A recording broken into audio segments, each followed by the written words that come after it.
A2, Ryan. Today we talk about the Ides of March and Ryan Gosling's turn as a backstabbing son of a bitch.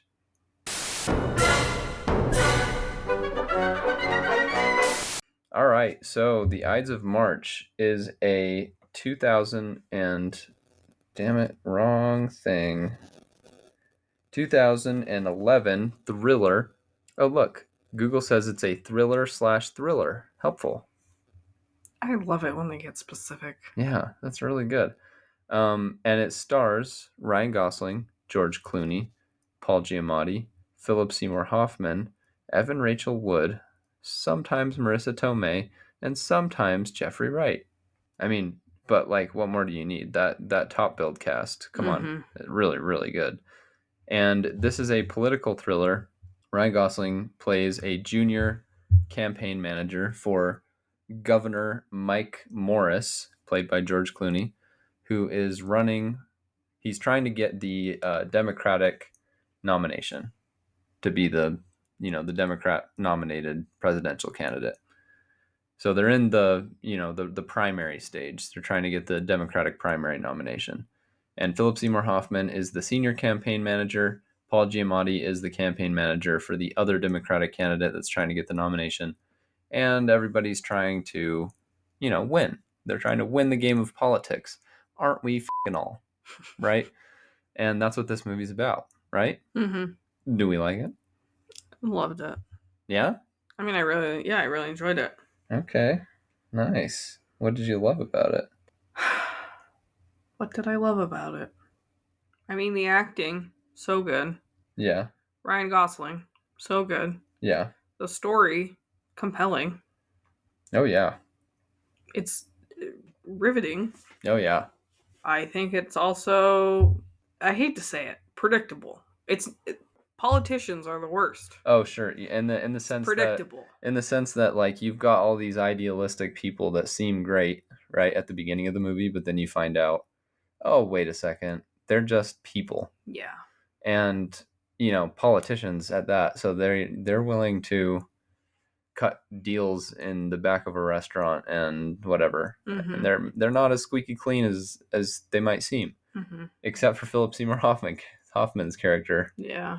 It turns out. Yeah, no, you're right. It's a cool, interesting dissection of human character. Yeah, character and how you succeed in this zero-sum game of politics. There's a lot of game theory in this. Yeah, we were talking about that after the movie. Right. And it's sort of a bummer that we couldn't loop this into the Succession review, because Succession is very much, that's a big theme in Succession as well. Game theory. Shiv says, let's game it out. Let's game it out. Let's, whatever. What's the play? What's the play? That was a play. They make all these references ad nauseum about that. But they're doing that here too. And there's some really cool moments of that happening. I'm thinking of two in particular. But we can't talk about them without, spoiling things. Who do you think gives the best performance in this movie? I feel so predictable saying this. Mm-hmm. It's Ryan Gosling. Okay. And I can't say why. Okay. Until spoilers. So between the two leads, George Clooney and Ryan Gosling, you'd say Ryan Gosling? Yeah. I would too. Yeah. Okay. Between the supporting actors? Philip Seymour Hoffman and Paul Giamatti. And yeah, we can loop in Evan Rachel Wood and Marissa Tomei and Jeffrey Wright as well. Oh, I think the bigger supporting actors, though, are Paul Giamatti and Philip Seymour Hoffman. Yeah, so between those two, I think it's Paul Giamatti. I think me too. Okay, yeah. I thought you were gonna shun me for saying it. I love Philip Seymour Hoffman. I know, and he's really good in this. Yeah. Oh, he's amazing. Yeah. But I think it was Paul Giamatti. For yeah. Me. Yeah. He just does that slimy. Yeah. So good. Smart slimy. So good. Yeah. And when he explains it, you're like, you're right. Yeah. Well played. Right. Well played. Right. I tip my hat to you, Sheriff. Yeah. What's that from? Name it in the comments. Micah doesn't know it. Rango. I tip my hat to you, Sheriff. One legend to another. There's not much to say without spoilers. Because so much of this leads into the next thing. Okay. Well, I mean, it does start a little bit slow. I'll say that. I was noticing that this time around. I think this is the second time, maybe the third time that I've seen this movie. Third time, actually, yeah, because I watched this. I don't know what possessed me to watch this in 2011, but I watched it in like 2011, 2012 when I was a kid. Yeah, I saw it somewhere in my sophomore slash junior year of high school for the first time. That's so random. I know, right? I mean, I've always been into movies, but for some reason I wanted to watch this one, and I did. And I liked it then. And then I showed it to you later when we were married. Yeah. That was the second time, and now we're watching it again. I will say the movie poster for this is so cool. It's really good. It's Ryan Gosling holding up the Times, and it's No, folded in half. Time Oh, magazine. Time. Yeah, Yeah. sorry. Time magazine. And he's holding up Time magazine, and it's folded in half, and it has George Clooney's face on it. Yeah. And so together they make one face. Right. It just looks so cool. It does look cool. It's not very funny. I don't know if I laughed at all. Yeah, I doubt it. I don't think I laughed at all. I think this movie is fun because you're trying to figure out what's the point. What do you mean? What's the point of this movie? What do you mean? I mean, where's the conflict besides Democratic candidate versus Democratic, or governor versus governor, and ideas versus ideas? It's not really about ideas versus I know, ideas. but like, what is the point of this movie? You're trying to figure that out, and then once you kind of I feel like it's just a character study. really, Yeah, or just a thriller, and also an examination of how these people operate. I still have beef with this being called a thriller. With most Really? thrillers, when I think of thriller, I think of like scary movie, No, that's horror. a horror thriller. Thriller definition: a novel, play, or movie with an exciting plot, typically involving crime or espionage. A very exciting contest or experience. What defines a thriller? A thriller is a genre of fiction with numerous, often overlapping subgenres. I can read really well from my first two sentences, and then next two sentences not so good. Including crime, horror, and detective fiction. Thrillers are characterized and defined by the moods they elicit, giving their audiences heightened feelings of suspense, excitement, surprise, anticipation, anxiety. Yeah, suspense, I think so. Anxiety, I think so. Anticipation, yeah, right? Yeah, it just still doesn't fit my own definition. What is your own definition? Scary movie. Okay, that's a genre. Scary, horror. Right, thriller, scary, horror. Well, I think you're just monopolizing. Suspense, scary. What were some of the other ones? What other words do we want to equate to scary? Freaking adventure. Heightened feeling of suspense, excitement, surprise, anticipate, and anxiety. That's all horror. No. That's all horror. Thriller is horror. You just proved my point. You wouldn't call Succession a thriller either? I'd call that a drama. Okay, whatever. I would say actually, like, I kind of liked the George Clooney talking about his platform, what he's running on. Mm-hmm. But also, it sort of felt like it was just getting in the way, and they needed to have that in there just, for authenticity, because he is campaigning, so he will have a platform, and he will have whatever. And also, Ryan Gosling really believes in him and believes in what he stands for, so they can't just say, I really believe in Mike Morris, and not talk about what Mike Morris is running on. Well, what did you think of his military idea? If you serve 2 years in the military or military adjacent, then you get college paid for free. But it wasn't that. It was mandatory. That was what Ryan Gosling was telling him to do. You have to serve 2 years in the military, and then your college is paid for. I thought you're saying everybody has to serve in the military. I thought that it was if you served, it's. That's what George Clooney wanted. Oh. And then Ryan Gosling was trying to convince him go all the way. Okay. And that was funny actually, because he's like everybody that's going to vote yes is over the age of 18, and of course, why not? Of course they're going to vote yes. That sounds great. And then George Clooney is like, and the rest? And Ryan Gosling says, can't vote. Too young. Too bad. Like, that's funny. Yeah. But, like, I mean, that would there are countries that do that, though. South Is- Korea does that. Israel does Israel that. does that. I'm pretty sure Switzerland does that, too. I went to college with someone that was Israeli, and he had to go back home You had to to do Israel to serve. the service. Yeah. I mean, it is an idea, right? I don't understand how it would work logistically, though, because you are paying this kid for his service, right? You're giving him a stipend as he serves or she serves, and then you're paying for their college. Where does the money come from? Did you know that some states pay for their if you I know in Tennessee if you graduate from a Tennessee high school, you get your college paid for. No matter where you go, or it has to be at In a state. okay. If No you matter where you go in state. I don't know that exactly. I just know my cousin graduated from a Tennessee high school and was going to a community college. Oh, is that the lottery tax? Is that how they pay for that? I think so. Yeah. Yeah. Someone was talking to us about lottery tax recently. Yeah, who was that? I think it was maybe one of my uncles. He was Oh, like, oh, oh. and it was like, there's an argument, there's an ethical argument against that because it's, the lottery preys on vulnerable people. Well, how did we get on this tangent? Of the lotto? Of Oh, the I asked you what you thought of his Oh, sure. platform. I I don't know. I don't think that's the kind of country we are. Well, I Where we misunderstood what he was also. Oh, sure. So I feel like, if you serve, sure, pay for, which Yeah. I guess they already, I mean, our country already kind of does that, the GI Bill. Yeah. But it's not totally paid for. Right. It's like you get a certain amount. Yeah. Also, like, Americans, we don't like to be told what to do. And being forced That's into kind of like the whole reason we're here, really. Freaking it. England was like, pay us taxes. Do this, do that. If you want your tea, you've got to pay a tax for it, right? And we said, what the fuck is a kilometer? And then we threw the tea into the harbor, and then we fought a war. What's this piss water you're making us drink? Yeah, and we goddamn didn't drink that piss water, and we won the war.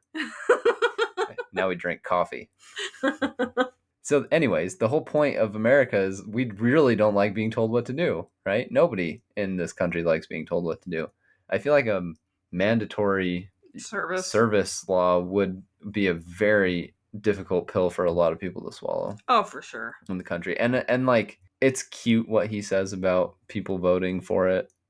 I actually think it would be a pretty divisive issue, even among people that can vote. That wouldn't affect. Yeah. I think it would be a divisive issue. Well, yeah, because did I tell you about that video that I saw where someone goes, Wi-Fi should be a human right. Housing should be a human right. Food should be a human right. And just named every necessity and add-on that you could think of. Heated seats, power steering, bidets, power windows. No way, she didn't. No, but I'm going off of what you're saying. Okay. No, what's the point of working at that point? I mean, like, if every need is met. Yeah. Why work? Listen, I can see where you're coming from with housing, but also logistically, we just don't live in a world where that's possible. I don't think. Maybe there is some magic solution that we haven't thought about. The world as it is, though, that's not possible to provide people with free housing. Everybody with free housing, it's not possible. No.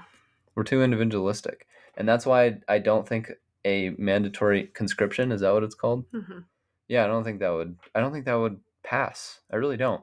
But I could be totally wrong, because remember when they wanted to do the student loan forgiveness thing?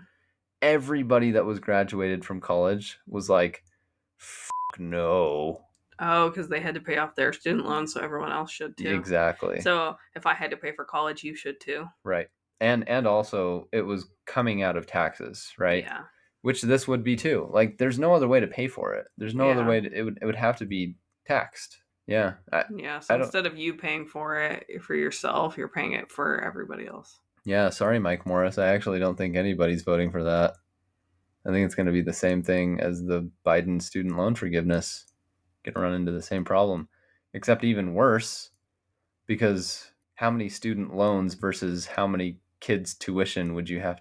Like, I feel like the number of kids would go to college because their college was going to be paid for would be a lot higher, especially since they all have to serve. What are you going to do after you serve?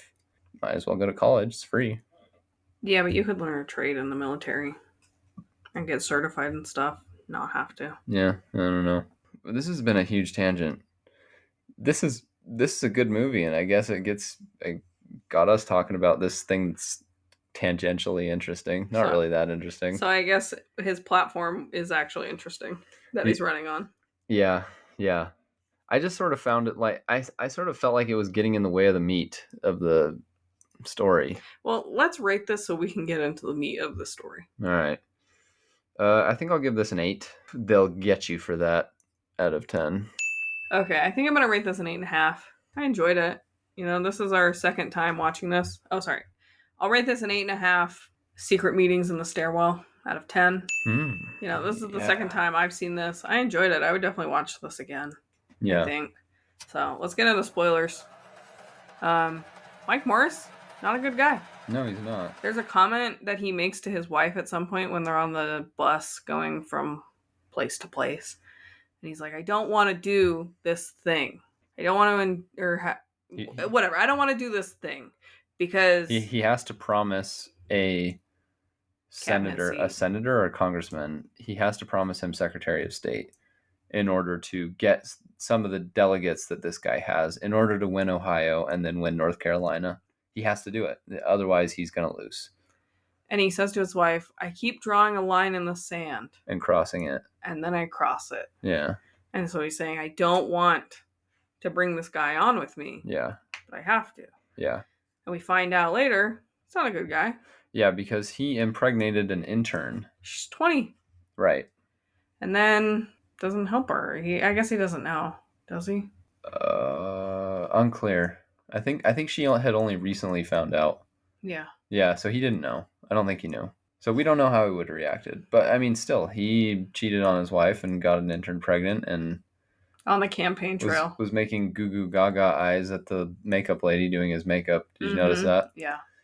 That's something you notice a second time around because you know what happens, and so you're like, he is totally flirting with this girl, right? And he keeps saying integrity matters and honesty matters when he's given his big blustering speeches. Just goes to show, like, you can say all the pretty words, but at the end of the day, people are flawed. Every person is flawed. Well, and it's so sad because Ryan Gosling is like, I believe in Morris. The reason I'm working so hard and I'm sticking with him, I believe in him. And I feel like he just looks up to Morris. He's like, Morris has all these ideals. He's going to do such a good job. He's a great guy. Yeah. I believe in him. And then once he finds out that Morris cheated on his wife and got this girl pregnant, a switch flips in him. After he finds out everything that Morris has done, he changes. And you can see in his face. Yeah. He no longer believes in him, and now he just wants to win, basically. Ryan Gosling does.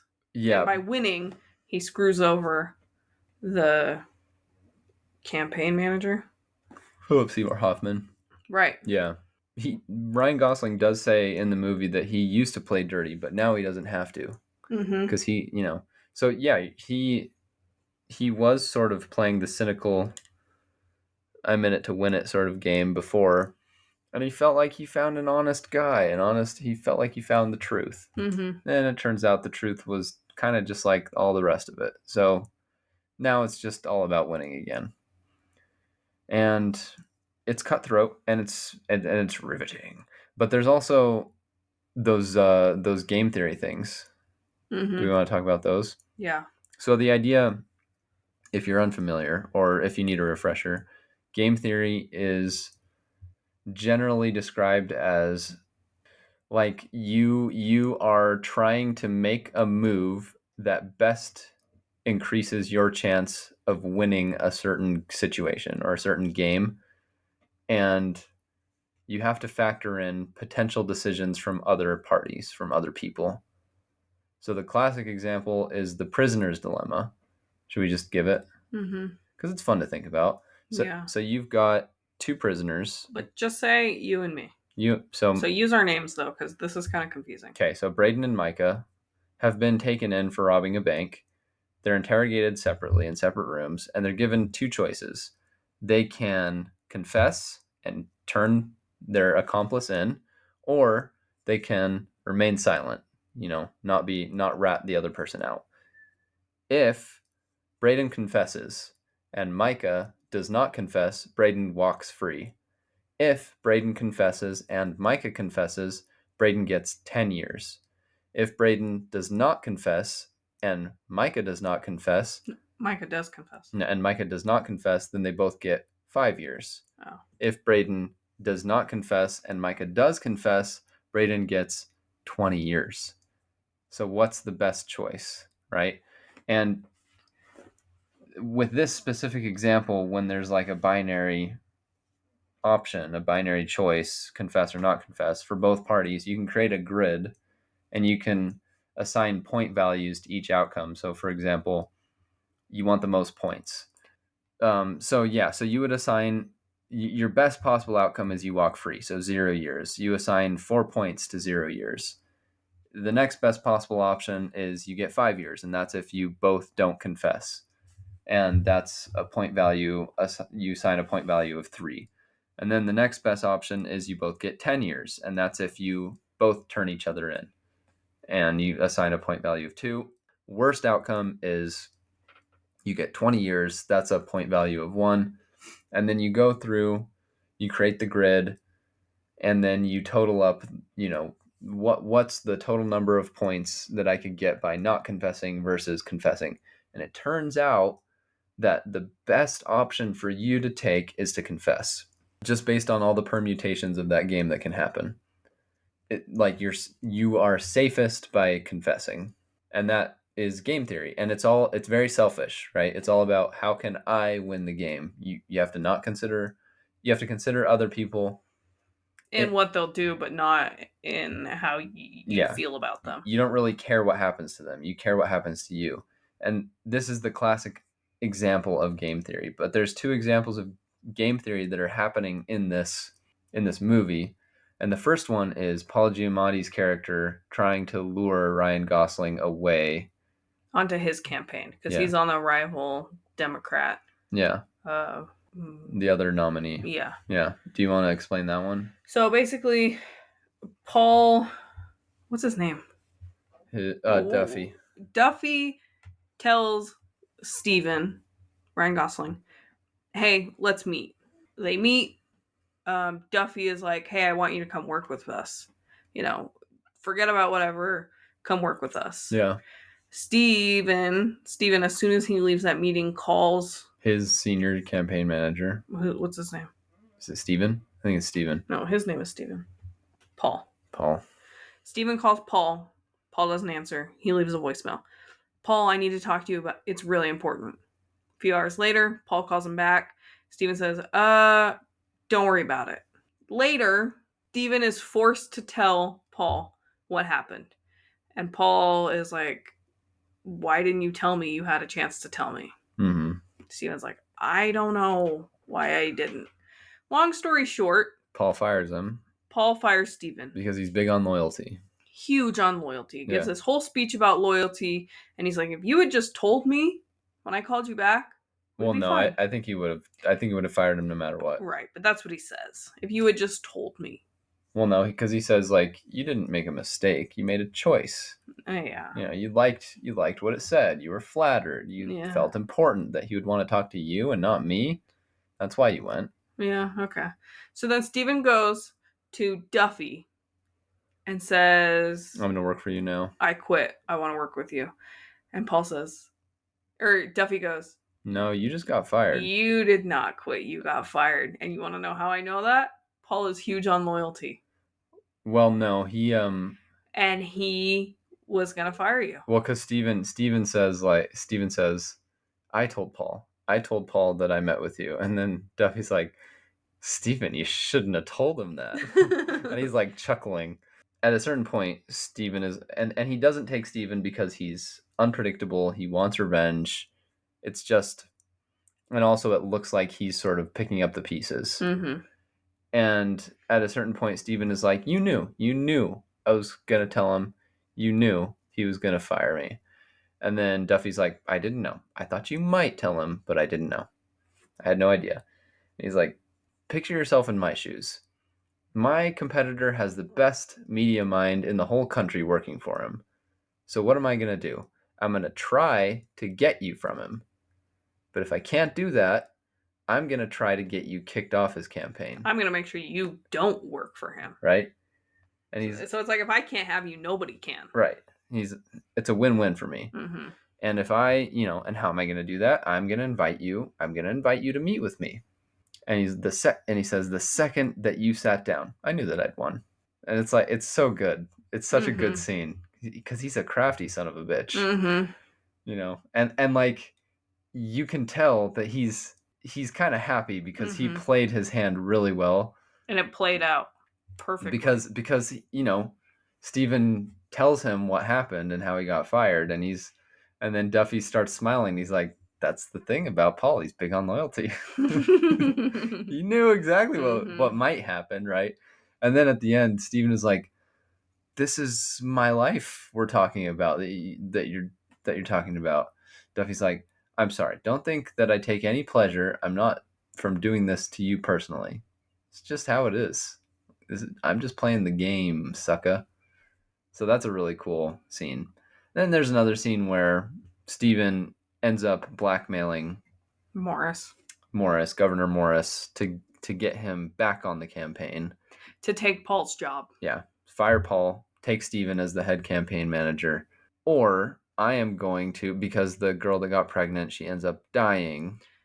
She ends up self-deleting. Accidental overdose, they say. And Steven is like, well, she left a note. I have the note. Mm-hmm. And Governor Morris is like, bullshit, there's no note. And he actually says, let's play this out, actually.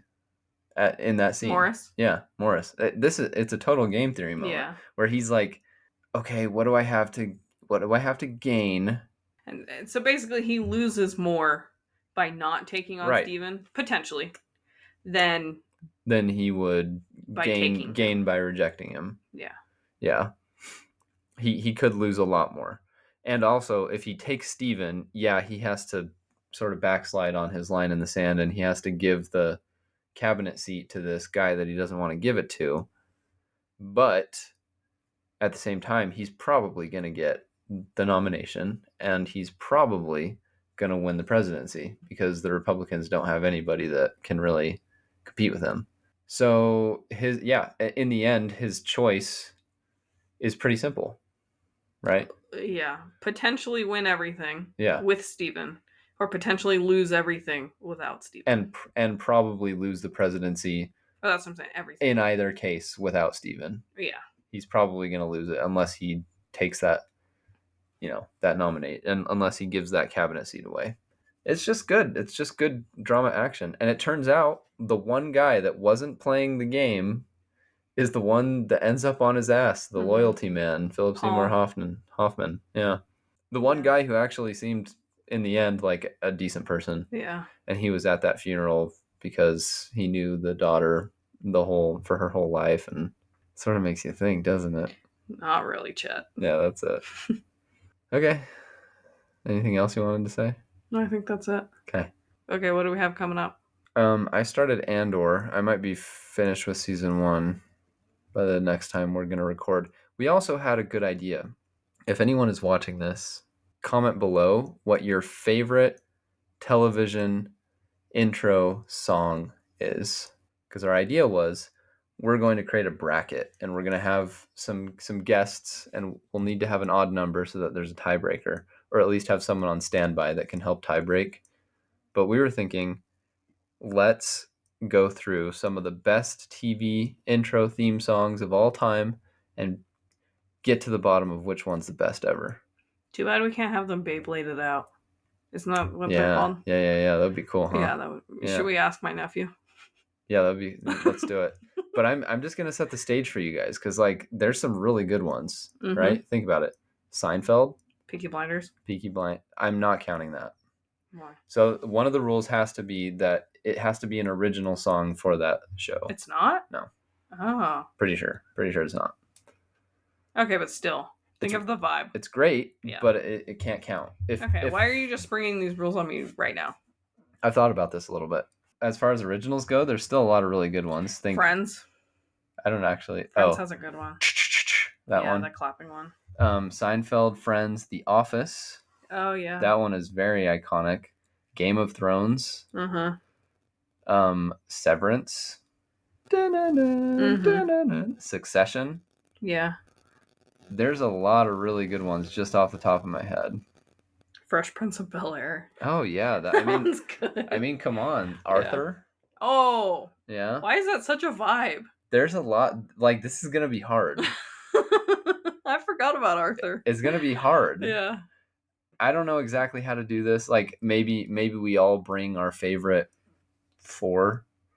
Otherwise, this could just go on forever. Maybe we all bring our favorite 4. Maybe you guys tell us some good ones in the comments. Maybe I just look up a list on Wikipedia. We'll see. But okay. Yeah, that might be a future episode coming up soon. Okay, cool. All right. Thanks for tuning in, everyone. Bye.